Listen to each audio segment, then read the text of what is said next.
Namaste.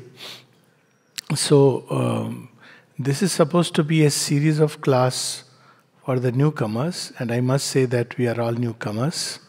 And it's always good to remember in this yoga that we are newcomers. And there are two reasons for it. One is that humility is the one which safeguards us on the journey. The backpack for this yoga, we must keep certain things. One of them is humility. Second is sincerity, vigilance. And one can never have enough of it. Especially as we advance on the yoga, the more humility, greater the humility is required. So it's good to remember that one is a newcomer. Also, it makes you feel that you are a child who is always, and child, the beauty of a child is that child is always advancing forward. So the mother gives this meaning of the stories of Krishna. That you know why he is depicted as a child? Because he's always looking forward and he's always moving forward. So this attribute of the child, that one is always moving forward. There is so much to explore, so much more to wonder, so much more to receive. So that's where true progress begins. Even if one knows any amount, still there is so much more to know. So, newcomer. And the third thing about newcomer is that this yoga goes through, like the Vedic rishis, this goes through a series of ascensions. And the mother has used very interesting words. He says that every time you touch a new base, a new core, a new level, there is a reversal of consciousness. So, reversal of consciousness is something like you see the whole thing in a new way. The whole consciousness changes. It's like a new light and a new stairway on which we stand, and the whole thing changes. So, in this sense, it is a series of ascensions and a series of reversals. And so, at each level, each ground, we have to learn a new way to live and be. It's like if we go to the mountain Himalayas. So it's one thing to the way we live on the foothills, 3,000 feet is very different from the way we live at 7,000 feet. And when we go to 14,000 feet, the entire way is different. So this is how the yoga proceeds. So first thing first, we are all newcomers at different levels in different degrees. The second is, the name of the series is the Dream Divine series. And I must say that this is inspired by one of the, when mother was asked who is conceived Auroville or whose dream is Auroville, and the mother says that Supreme Lord. So we have our own dreams about lives. We have our own ideas about life. And we naturally start with this, that they are true. And it's required at that level, because supposing in the beginning, when we are beginning and we believe it's not true, life will collapse. So we start with certain ideas about life, certain ways of dealing with life. And many people, of course, remain stuck there. But those who have the urge to progress, they want to go further. They rediscover. One of the great capacities of life is to rediscover and reinvent oneself. That's what one learns from the eagle. So, when eagles grow a little old, so what they do is they isolate themselves, gather themselves inside, shed some of their old wings, and then they once again grow new ones. And this is a message every year we learn from the trees. So when trees enter autumn, they shed their old leaves. They are as if in an ingathered state, so that in spring they can once again come and fill this earth with wonder and joy. So this idea of the dream divine is that we all have a certain dream, and most of these dreams are very personal, and sometimes these dreams are also related to the larger society in which we live. So we all carry these two dreams simultaneously. One is a dream about ourselves, and the second is a dream about what the world should be, the world we inhabit. And as we grow through lives, if we are very fortunate, we don't become cynics. I'm putting it in this way. Otherwise, people readily become cynics. I don't know, very impatient people. I was reading other day a book called The Utopia That Never Was, and I said this person claims to have lived in Auroville but never understood what it's about. So, and let me say it in a simple way. Once someone asked me that, I want to be in ashram or I want to be in Auroville. So I asked the person, why do you want to go there? The person said, well, it's a utopia. I said, yes, but please add 3 more words, utopia in the making. Okay? In the making. And then I said, and you are a participant in that. You can't, even if there is a real utopia, I can assure that if we enter there in an unprepared state, it will not be a utopia for us. And I give the example of this little story by Sri Ramakrishna Paramahans in his own andaz, in his own way, that once some fisherwomen, they were caught, it was late evening and it started pouring. So they didn't know what to do, where to go. So they went and knocked at a flower vendor's merchant's door. So he opened the door. Yes, what do you need? Say, we just need shelter for the night. Sure, this flowers are kept here. You can just relax, stay for the night, and then tomorrow morning, maybe have a breakfast and go away. So next day morning he asked them, so I hope you were comfortable. They said, no, not at all. Why? Because we are not accustomed to the smell of flowers. We are accustomed to the smell of fish. So, fish may smell nicely. I am not challenging that part. It depends on what we... But this conditioning and habit of the mind to live in a certain way, to look at life in a certain way, to be in a certain way, all this gets challenged in a collective living. See, the first challenge we meet in a collective life is that individually, in my house, I can organize my house the way I want to organize my house. I can be dressed or undressed the way I want to be. But when I live in a collective life, everything from the basics, food, everything tends to change. It's a big challenge. So whenever people have tried to organize collective life, they have done it in certain ways. And one of the ways is that there are some external rules and regulations. These are the rules according to which you have to live. So people find, of course, how to bypass these rules, but that's a different story altogether. But most people reasonably conform to those rules. Okay, fine, we'll have these rules and we'll live according to that. So they feel very comfortable, they dress in a certain way, and they are the norms, and they have certain regulations according to which they live, and collective life grows or remains static depending upon. But individuals within that grow. Now, mother took the challenge to another level. So what is the challenge to another level? She said, no rules. So, in the ashram context, the only rule that was given by Sri Aurobindo, not even as a rule, it's part of a letter which people started putting as a rule. One rule I will say for you. Live always as if under the eye of the Divine Mother. Do nothing. Try to think and feel nothing. That would not be worthy of the Divine Presence. Now, a wonderful rule. And everybody will say, yes, yes, this is nice. And do everything which is just the opposite. Because, one way to look at the eye of the Divine Mother, that is a very magnanimous, generous eye, so everything is fine. Another way is that, well, people put their own interpretation. Mother will get angry if you do this. Mother will not be angry if you do this. She will be pleased, so make another folly. So to live always with the presence of the Divine Mother is the only rule that Sri Aurobindo gave. Much later, in the 60s, when Mother was asked, Mother, this is very difficult to, some rules should be there at least. So she wrote these 4 rules. And the rules, if you see, most of it is common sense.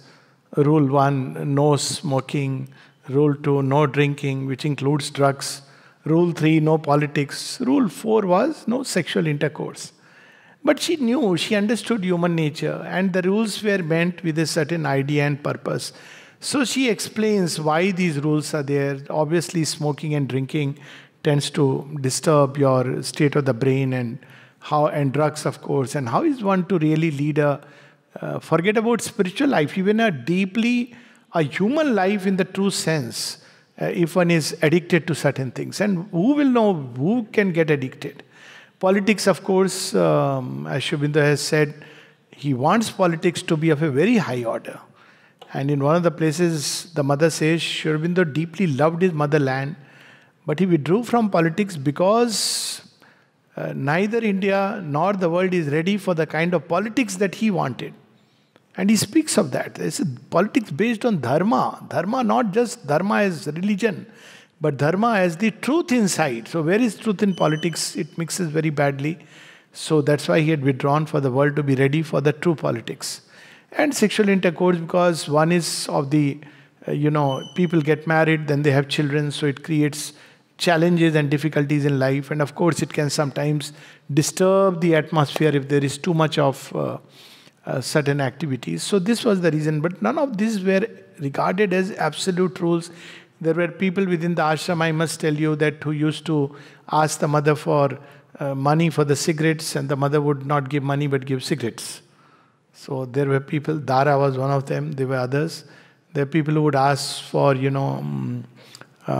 mother knew that he drinks, and she would be, someone asked her that, why are you keeping such a person? And she said, you don't know, if he went to the Himalayas, he would be a great yogi.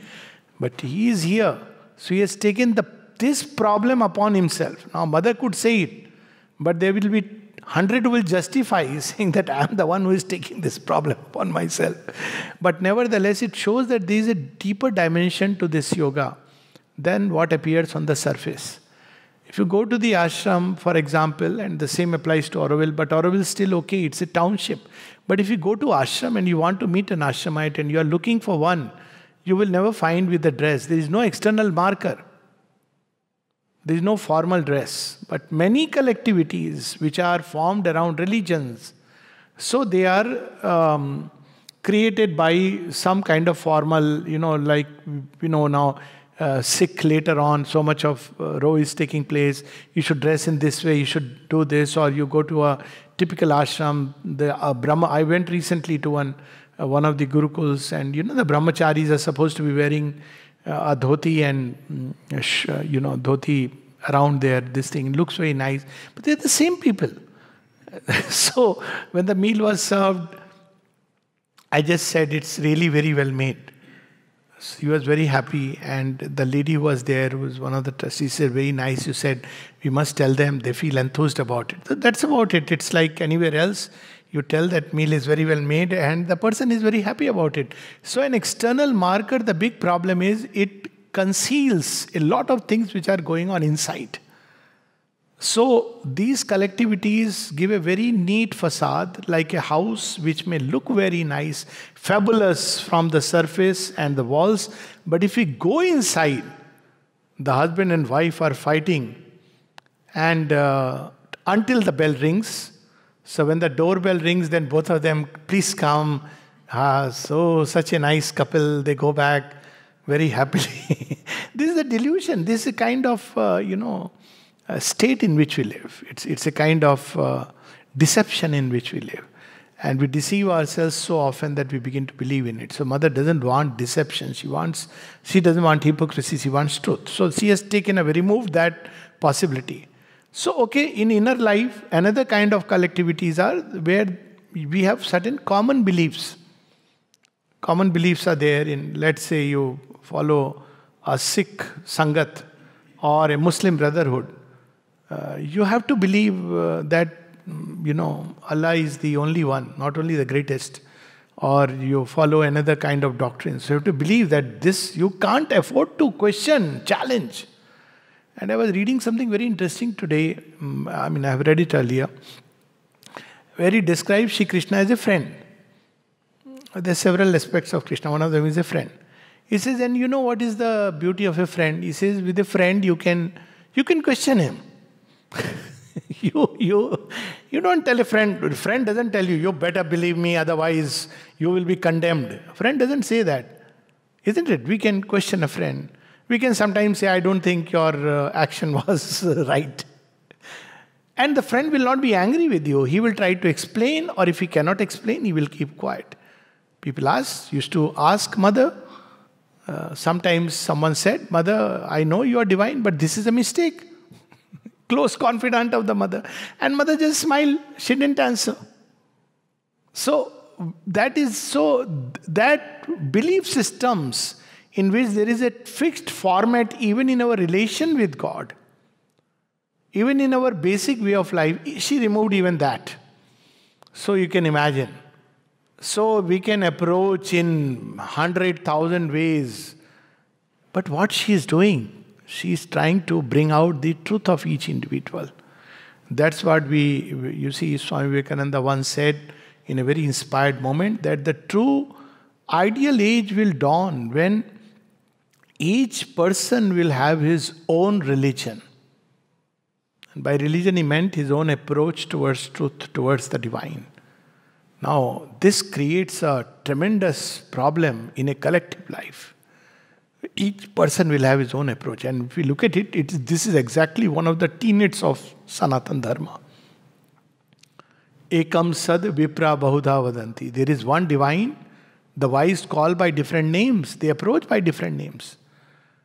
So it already, that ground, that psychological ground that begins to crumble. So then where is that common ground in which we have to unite? There can be no collectivity this way. Each one will be a law unto himself. So here we bring in a very interesting vision of the mother, which is in 1957, soon after the supramental manifestation. She describes this vision. I think it's in volume 9, great detail. She sees that there is a hotel.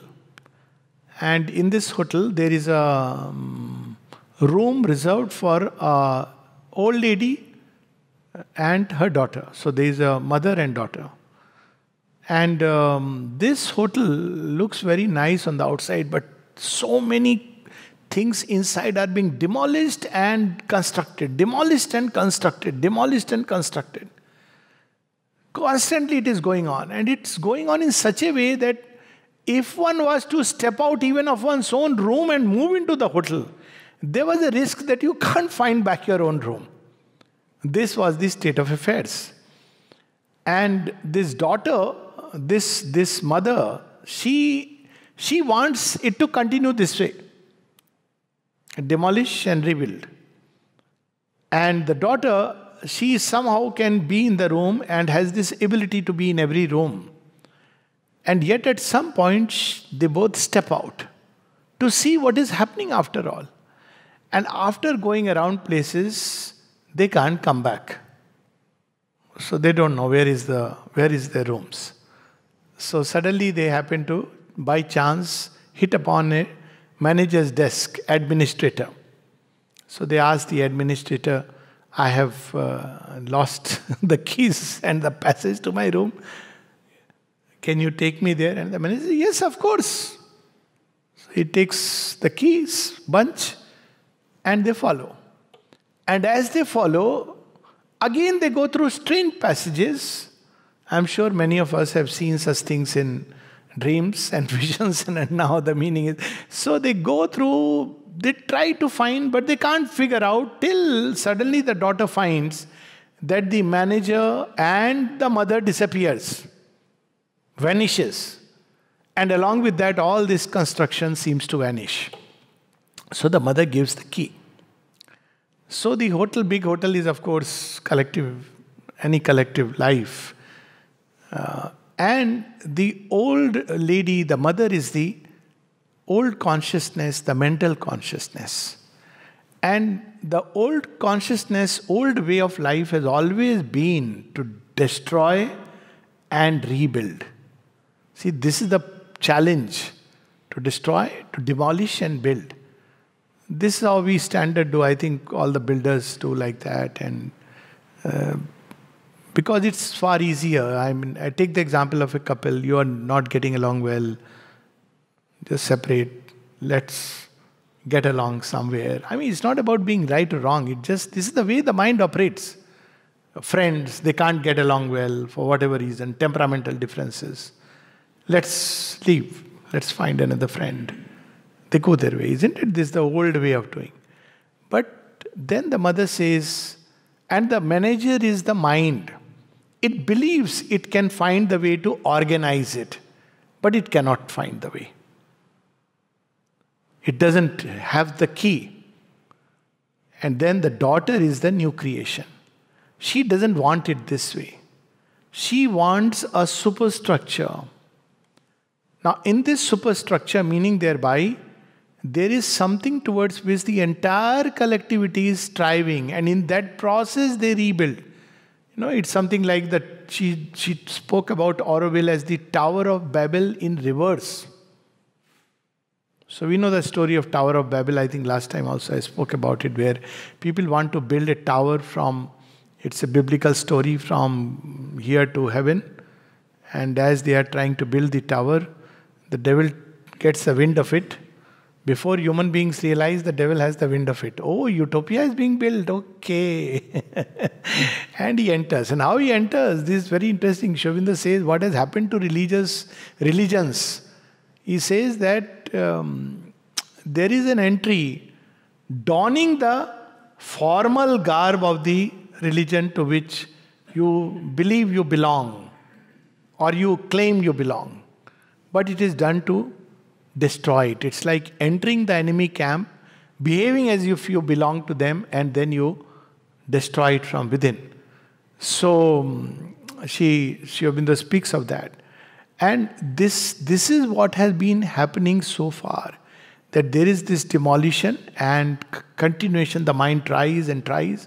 So in Tower of Babel also, the devil comes. And what does the devil do? Very simply, he creates a confusion in the mind so that the speech, what one person speaks, the other does not understand. That person gives his own. It's very common in human relationship. It's every day you say one thing and the other person fills in gaps, adds one's own understanding and meaning. Oh, you mean this? No, this is not what I mean. And see how speech which is meant to be a bridge to connect, speech becomes like a bomb to destroy the bridges. It is unfortunate, but it is true. So this is the Tower of Babel. They start fighting with each other. So if one person says, pass the brick, the other person thinks he's meaning to hit the brick on my head. So when he throws the brick so that he catches it, he thinks he's going to harm me. So with all this suspicion, fears come up, and then the tower is never built. Why? Because the secret of building the tower is not from ground above. See, that's what the Gita puts it. Ashwath tree. The secret, as Sri Aurobindo says in a beautiful aphorism, the secret of the lotus is not to be found by analyzing the contents of the mud. This is what the mind tries. The secret of the lotus has to be found in the heavenly lotus that blooms above. And earth is trying to reproduce that archetype. So if we want the secret has to be found above. It cannot be found here with all our mental thought, analysis of events, circumstances, outer things. We cannot find situations. We are changing situations, one situation to another. Very often as a psychiatrist, people come to me and they have issues and problems. And they are analyzing the situation, blaming the other person, complaining to the other person. But that's not how things can be. We'll never know it. So here instead, the thing is replaced by a constant inner shifting of material. This is the inner construction which is going on. Constantly things are shifting inside. And the greater the pace of progress, the more they shift. And sometimes the shift can be tremendous. But this shifting that goes on inside, and we don't know then what to hold on to, that's where we have to discover the true core. And that true core is neither belief, nor ideology, nor a religious doctrine, nor a dogma, nor an external way of life. The true core is either deep within the psychic being, the soul, and above the supramental. And because the psychic seems not abstract but little more difficult, though it's the easiest thing to find, And the supramental seems like a far-off abstraction, though it is the only thing which is everywhere. It is the omnipresent, omniscient, omnipotent reality. So there is the mother. To make it easy, you want to find the psychic being, open to the mother. You want to find the supramental, or be open to the supramental light consciousness, open to the mother. So what does she do? Now you see the ground which is being developed. This ground is so important. Many people, even they get drawn, let's say, to a place like Auroville, are drawn by the charter. But who gave the charter? You have to connect with that. Because charter can be understood, misunderstood in different ways by the human mind. Everything can be misunderstood. But the core and center is the mother. That's when we go back to the fundamentals of yoga. And I think this is something we tend to forget over a period of time. And that's where the problem comes. Every time challenge comes, we have to just keep opening to her, referring to her. There's some very interesting, I'll first share a routine of the ashram life, how it used to be and what it meant. That's why she said Matri Mandir is the soul of Auroville. So in the ashram context, the life began with 6 o'clock morning balcony darshan of the mother. Then there was vegetable darshan of the mother. Then there was, even the animals were brought to the mother. And then mother would take a terrace walk, then people would go, terrace darshan of the mother. And then, the routine would go on, centered around the mother, playground mother. Now, if you really look at it, what really she is tuning us to be centered around the mother. When Nalini Da once asked Sri Aurobindo, what is the secret of collective harmony?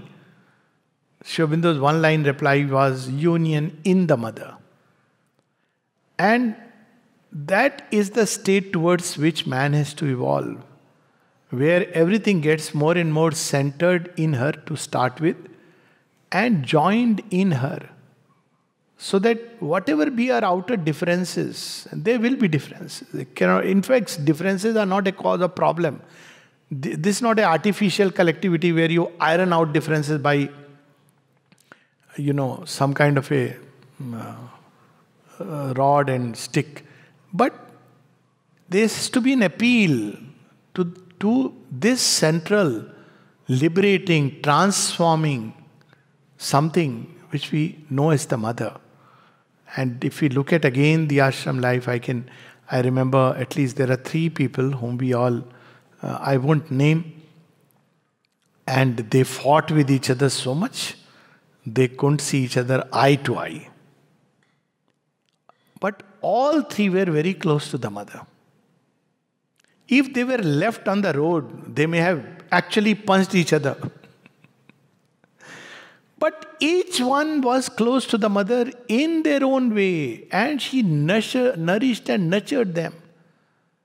And it's something very beautiful when in the ashram context, when I visit the ashram, it is so nice to see people with whom sometimes you feel, oh, this person, he said this and he did this. And you see they are all coming around the samadhi. I've shared this story so many times. One drunkard with whom I had a little tiff because he came to the ashram in a drunk state, in the samadhi, not to the ashram. And then one day I saw him near the samadhi and I said, oh, this is so nice. And I asked him one day, and he entered, and I said, see, you know what, after seeing you near the samadhi, I felt so happy. I just shared with him, because there was a long tiff going on, that's a different story. He would threaten me so many times. But that day he had a different change. It was not because of him, because I had changed inside, I know that. So that was the one and only day I said, I want to tell you something. I saw you near the samadhi and I felt very nice. I felt you have love for the mother. And he said, I also want to tell you something. He didn't want any more tiff with me. And then he says something very interesting. What else is there to love? Who else is there to love? So I said, my God, all this while I was focusing on the differences. And there was a very strong difference. I came from a typical I don't know, many people would connect or not, it orthodox, traditional Brahmin background where, to talk about alcohol was blasphemy.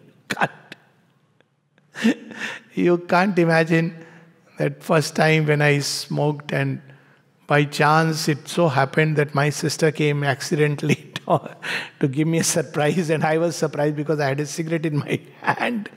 And literally like old time, you throw it away and you just stand.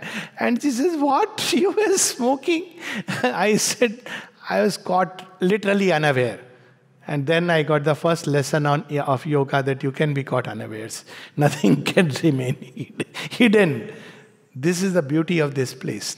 Nothing can remain hidden. Why? Because you have to confront it. If you have problems with people, we have problems. Of course we have problems. So you have to confront it, not confront them. See, this is what we have been doing all. I have a problem with you. I don't like this in you. So the other person says, I don't like this about you. Fair enough. Who is right? Okay, let's separate. This is the old creation.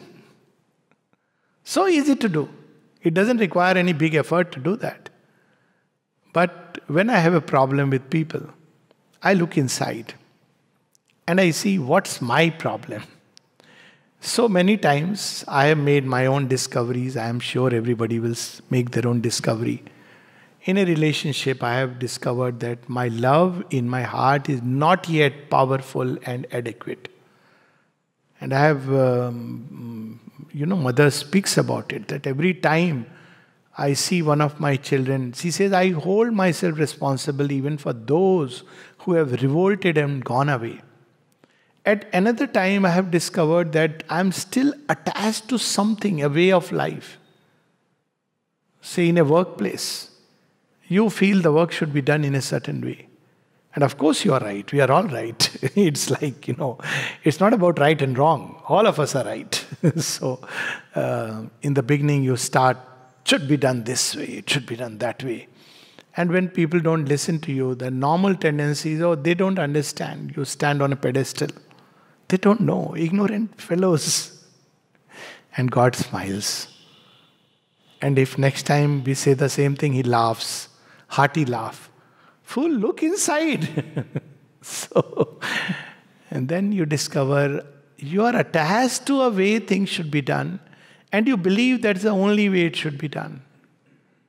Maybe there are other ways it could be done. Maybe nobody knows the way. So many times one has to admit, we don't know. It's much better than to believe that by the mind I can solve a problem. So when I say that I don't know, I want to find the way. This is the beauty of this place, or, the communities that are developing around the Mother and Sri Aurobindo. The entry point of this yoga. So there are two things. One is the negative, one is the positive. The negative side is, as the Mother says, when you have known this much, that whatever mental ways you can build this world, create this world, it cannot be the thing that it cannot build perfection. Once you realize the limitations of the human mind, then one is ready to go beyond the mind. This limitation can come either by experience, past life, whatever.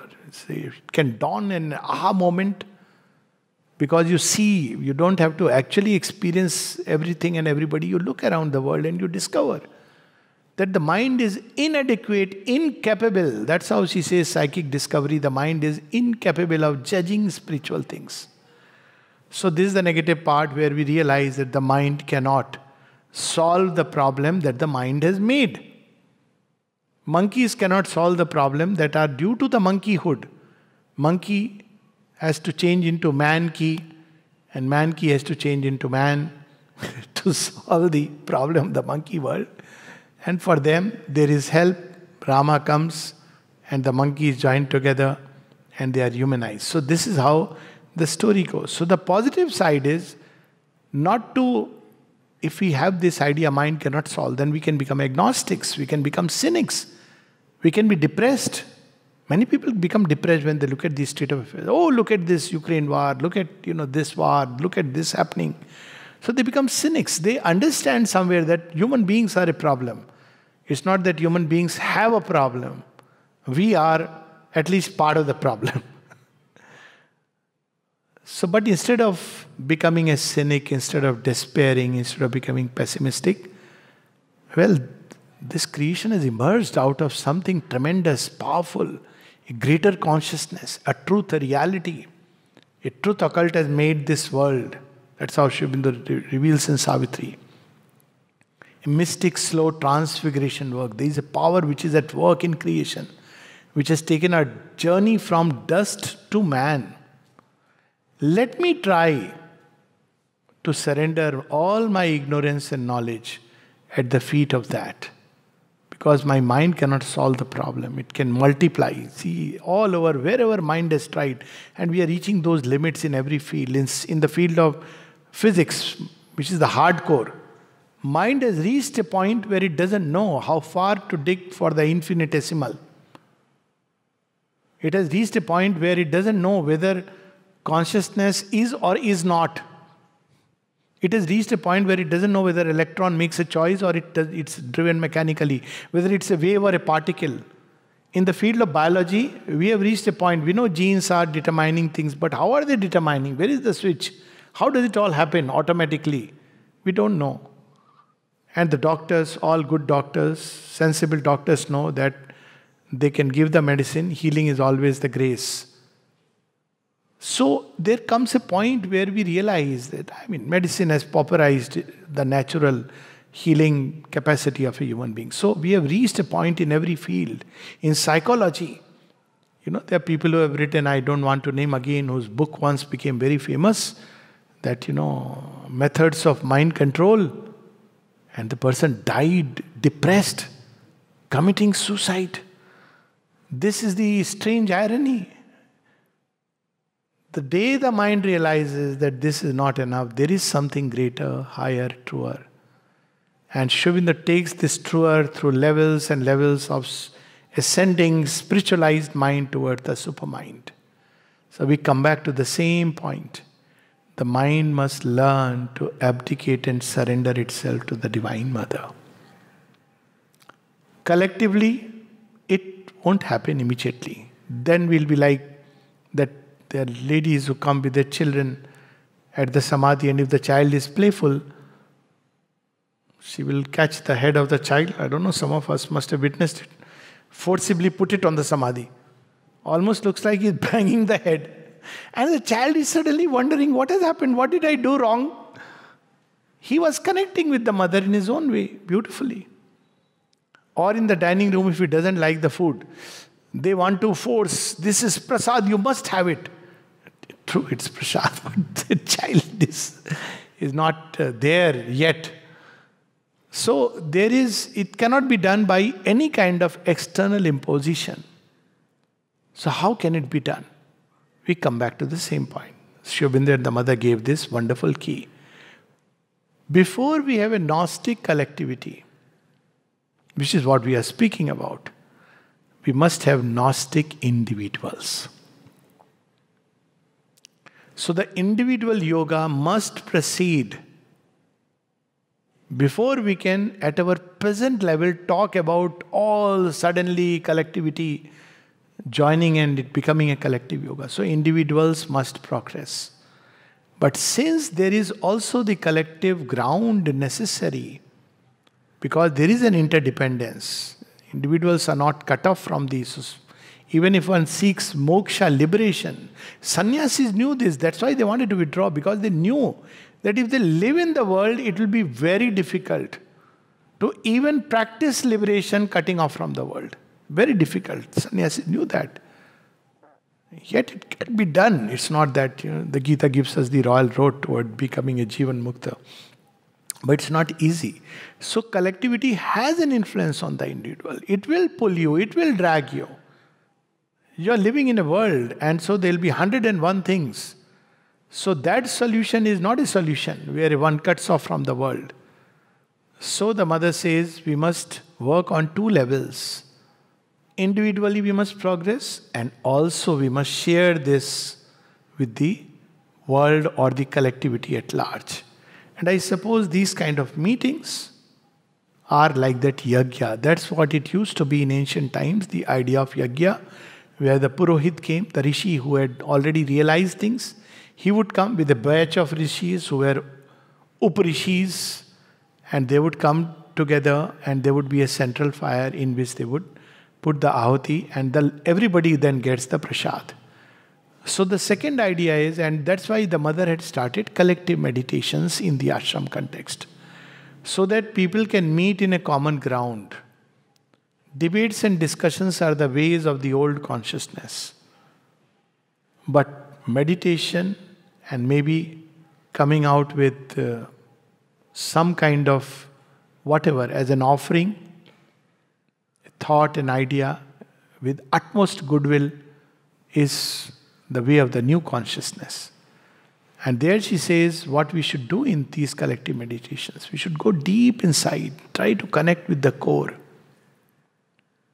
and take all that is contrary within yourself. When Sri Aurobindo describes this Gnostic being in Savitri, in the life divine, in the last chapter, he says that who is a Gnostic being? One who carries everybody within oneself. And this is not something physical, obviously. It's in terms of consciousness. There were no contraries, no sundered parts. Here now each lives for himself alone. There each lives for God in oneself and God in all. So this change of orientation wherein we live for the divine in all, and they are very beautiful things. One of the passages of the Mother where she speaks about who is our best friend. And he says our best friend is not what we normally understand as friend, who conforms to our ideas and this and that, or we do fun, partying. He says, who is the best friend? She says, somebody who is with us in our best part, but does not want us to be otherwise, because he doesn't push pressure that you should change in this way or that way. But in the best part, one is united. So the more we grow, and again it will depend upon how many individuals, probably there is a tipping point. The more each one grows in that direction towards the Gnostic being, towards discovering one's own truth and taking everybody inside, the more the rest of the things will start getting organized automatically, as it were. And here comes the third and interesting part of collective yoga. So obviously everybody will not do it. It's understood. Not. People will sit and close their eyes, maybe sit in Padmasana and sit bolt straight 90 degrees. That is the easier part. But the inner chaos continues. Even if by some means you quieten the inner chaos, it resurfaces. It doesn't solve much. So here Sri Aurobindo says that each one in this yoga is a representative. And the elder brothers bear a greater burden. So those who are, they would be people who are genuinely, sincerely trying to pursue the yoga. So what will happen is they will take in the difficulties, larger share of difficulties of those around. So if they win a little victory, maybe a small little victory, it will help everyone. It's like the mouse solving the puzzle. Morphogenetic resonance. So if the mouse solves the puzzle, one mouse knows how to navigate, it somehow helps all others because of the interconnectedness. But this interconnectedness is not just superficial. So each of us has our own unique problems. In the beginning, before yoga, problems are in another person. But as one begins to take up yoga, one discovers problems are within me. And each of one takes one's own problem. This is my work. This is my office. And the help is there with the Divine Mother, and works upon these problems by offering them whatever way, rejecting the dross from them, purifying. All that whole yoga is there. The more we do it, the more we help everyone else, because each of us is a representative of a difficulty and a possibility. And if in one person a possibility emerges, it will automatically start getting translated in others. It's a long process. Divine doesn't want to take us those shortcut ways that old nature has been doing. He wants us to take the path, road less traveled. It's a difficult path. Mother and Sri Aurobindo never said it's easy, because we have not even touched the dimension of the yoga where forces beyond the human, they enter into the play, start pushing human beings, using them as instrument for creating chaos and disorder. That's a different dimension altogether, maybe some other time. But those who are in the yoga itself are like representative of a particular issue in humanity. And if the breakthrough takes place in them, then it helps everyone else. One small little story with which I can stop. And the story is that there was a time in the ashram when they were not, people did not volunteer for cleaning the bathroom. So, ashramites, you're supposed to do in ashram. At one point, there were no paid workers. Then paid workers came, and paid workers came. Now everybody wants to lead a very bourgeois, luxurious style, and So, but that's how it was that, as much as possible, it's a sadhana for each one. So, Ravindraji goes and once complained to the mother, "Mother, whenever I ask some young person who comes newly to, this is a work which is needed in the ashram," he said, no, I am used to desk and table work, or I have a back pain, or I have this issue, or I come from this caste, 100 reasons why he won't do this work. So, mother, I am thinking ultimately I will only take up this work. So mother says, mother smiled and said, okay, you wait for some more time. And then suddenly, 3 people came within a short time who said, we want to do only the bathroom cleaning work.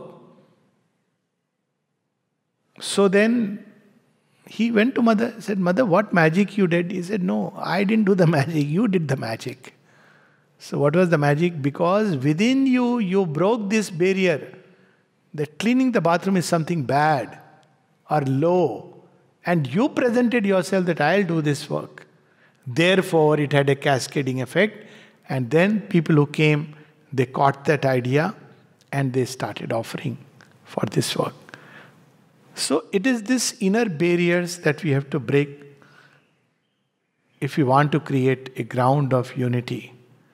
And breaking these inner barriers can be very superficially. It's not a public place breaking barrier, let's have party. But breaking barriers where it truly exists in a hard way, and that is the ego. And that's why the mother says, tell your ego, your hour is gone. It is the time to be heroic, and heroism is not what people think it to be. Heroism is to tell your ego that your hour is gone. So this is the great task before all of us. And each has to figure out his own way. New creation is yet in the making. So that we cannot say there is one standardized way of doing it. The moment we do it, we'll make it a religion, which is what she doesn't want. So each one has to find how to break the barrier of the ego and how to find that ground where all of us are together as children of the Divine Mother. And the simplest of ways which I can share, what I have understood from Mother and Sri Aurobindo is writing is the simplest of ways of breaking this barrier of the ego and finding that common ground is to surrender oneself more and more progressively. Thoughts, feelings, will, impulsions, activities, experiences, all good and bad, right down to the body, to the Mother. Surrender to the Divine and Infinite Mother is the beginning of the yoga. Surrender to the Divine and Infinite Mother as we move is the path of yoga. And surrender to the Divine and Infinite Mother is the ultimate goal of yoga. As Sri Aurobindo says these 4 lines from Savitri, this light comes not by struggle or by thought. In the mind's silence, the transcendent acts, and the hushed Heart hears the unuttered word. A vast surrender was his only strength. So this is, of course, I don't know, just any questions, I'll be very happy to take up.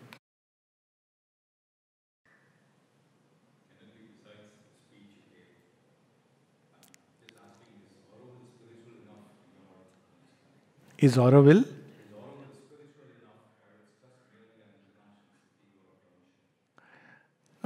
From my understanding, I can respond to that. And my understanding is based on looking back at Auroville from the time of its inception, having met many of those who were involved in laying the first bricks of Auroville, meeting them. I didn't do it as an interview, but all of them somehow came in contact. They grew fond of me, and I used to share a lot of things. And the way it has grown up, I would say, without a doubt, Auroville is not only spiritual enough, it is moving towards greater and greater understanding of spirituality. Having said that, we have to, even the idea of spirituality has to change. Spirituality is to connect with that truth within us and above us. And I'll give you one example of how it can be conceived. So I know of a boy, 5-year-old boy, and he entered a meditation room, and in the meditation room he was very fond of football, still is fond of football. So he bought a ball and started doing dav dav dav. And people around, all of us serious people, how can you do that? So there was Mother and Shubhendu's picture there. He looks, says, this is my way of connecting with the mother. Now, 5-year-old boy doesn't fabricate things. It's a spontaneous, deeper truth which came. And till today, he connects to the mother through football. Now, this is so strange. Now, there are many, even in spirituality, why cults and sects were formed, because at one point we standardized a path, a way. A typical idea of spiritual life, for example, is that how many hours we meditate. People used to ask. They used to ask me, I was in Air Force, Bangalore, so they would, you are going to do yoga. Okay, so now they expect yoga means I'm doing some Sirsasana. So I can only do Sukhasana with ease. So they have this idea that yoga, because we have specialized the path. And something very interesting Shubhendu says in the very first page of Synthesis of Yoga. He says that while specialization has its advantages, but it narrows down things, clamps down things. So this is why my personal take is that, Patanjali's Yoga Sutras have never been my favorite. Because I always felt it is taking things in a certain direction. But the Gita is so wonderful. It opens the door so wide. And that is the basis and that's why the mother spoke of karma. Karma is yoga. Because karma is everywhere in everything. Even sleeping is a karma. Choice is a karma. A kind of thought that I have is a karma. A feeling that is inside me is a karma. I can release this feeling or hold it back, choose another, change it, play with it. I love to play with this, inner feelings and thoughts as they arise. Sometimes you act under them. Then you understand that, this thought took the form of speech. This is not how it should be. So this inner shifting that goes on, if we take that as spiritual, then I do believe, and believe is based on also my interaction, that there are sufficient number of people in Auroville very deeply spiritual, not just spiritual, very deeply spiritual. And Auroville is hope because of that. But also, Auroville is hope because it's the project of the divine. So, one thing I know that regardless of whatever human mind can conceive, after all, I ask people sometimes very simple question with regard to utopia. People ask. So I ask them that, look here, we are judging Auroville, ashram, big things. How are you doing in your home? Everything is okay. So I ask them, are you sure? So you see, human mind cannot handle even a small place like home. Your children don't listen to, don't do the way you expect them to do, and your wife obviously has her own rights, and then you realize, I also want to be a free bird, but there's a home, a ragtag home, where people have meals together. Now, it gives the semblance of very nice. That nicety one will not probably find here. If you go to the even ashram, sometimes you'll see people who are very brusque at times. And even in Auroville, I don't know, people have been very nice, but they can be very brusque. So that's because the facade of civilization, which, we carry in the outside world, that is taken off. So in outside, we remain very good. We better smile and say nicely, because otherwise we may lose a job. So this is what we learn, to wear a mask. But in home, we are very different. So this is taken off. So I suppose that way to look at Auroville and ashram and Sri Aurobindo collectivities, we have to actually enter into its heart. When we speak to people, we have to speak to them about this inner. I have seen people outwardly very unhappy over something like, what was the food? And just to change the whole subject, I asked them, Acha, you have seen the mother? Oh, yes. And then you say, so what was it like? And you see they are like blooming. Food is gone. God knows where. And then the person doesn't remember, and I am happy. I have namaste. So this ground is intact. This ground will always be intact. This ground which has drawn people. After all, one thing is for sure that, if I look at just some of our sample humanities and many more, I'm sure. Why did we come at some level from our comfort zones? All of us. I was in the Indian Air Force. I would have become a general by now, a big doctor somewhere in big hospital. Now, you leave that life because you know it's inadequate, because you are moved by some kind of an idealism. That never dies. It can be covered temporarily, permanently, but it returns back. Primeval longings. So that is what we have to rekindle, individually and collectively, to remind ourselves why we are here. And I think that's where lies also the key to the problem, that to keep reminding ourselves why we are here, what for we came. There is the key. I am anyways a very die-hard optimist, because I believe God is in the world and this is a divine project. This can never fail. I even believe that world cannot fail. Forget about Auroville. Because divine is inside. So people speak about pralaya and all this. I said, yes, that is a process. That's not the end. That's the beauty of Indian thought. Pralaya is not an end. Pralaya is a new beginning. And each new beginning is one step higher. I'm a die-hard fan of this statement of Thomas Alva Edison, that you fail 99 times. Yes, it's a 100-step procedure. 99 times were approximations. So there will be many approximations. Many approximations. There's an aphorism of Sri Aurobindo where he says, many approximations justify the aim. They don't cancel it. They justify it. So each of us will try in our own way. Today, I was just sharing one of the challenges with one of the ashram sadhak, sadhikas, that, should one do it like this? Should one do it like this? Sometimes I feel, what about detaching from the whole world, this, that? So such a beautiful, intuitive answer came. We should try this way, that way. If this doesn't work, maybe another way. One day we'll find the way. I said, this is wonderful. This is a good take-home point. So only thing is we should never give up, because pessimism is the tail of the devil. Even on the deathbed, one should never give up, because those who give up, they die, even if they are alive. And never exchange the birthright for a pot of porridge. That's for sure. The story of Esau and Jacob. It is difficult, but this is what we'll continue doing. For a pot of porridge, I mean, after living few years, some people get disenchanted, disillusioned, and there's a good offer outside. And then they start thinking, maybe, after all, maybe I made a mistake. That's better out there. So this is the story of Esau and Jacob, where a hungry person gave his birthright for a pot of porridge. And I'm sure everybody knows that story.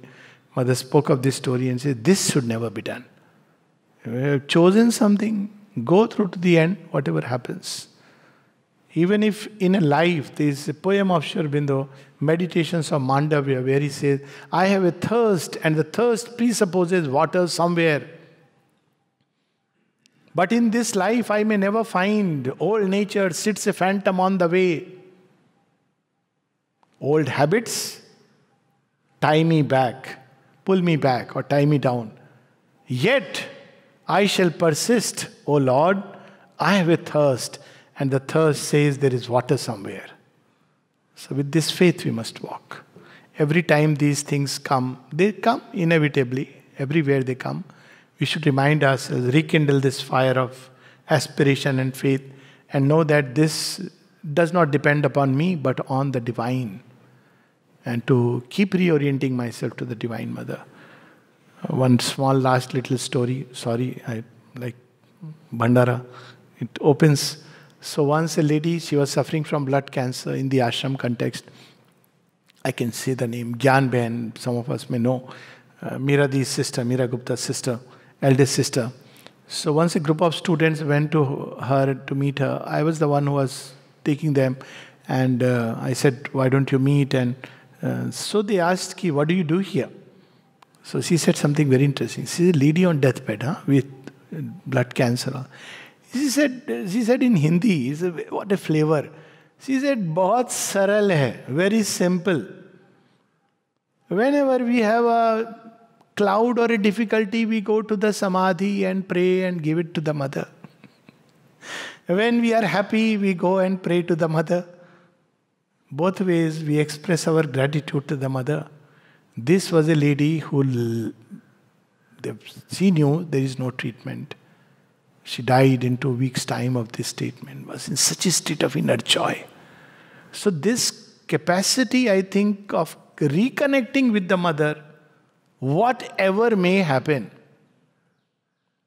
and to always keep this flame of aspiration and faith, to bounce back 1,000 times if necessary. Yesterday I was reading this thought and aphorism where Sri Aurobindo says, Mother says, even if you do it wrong 10 times, 100 times, you should be ready to start it again. Victory comes to the most persevering, and endurance is the watchword of the yoga.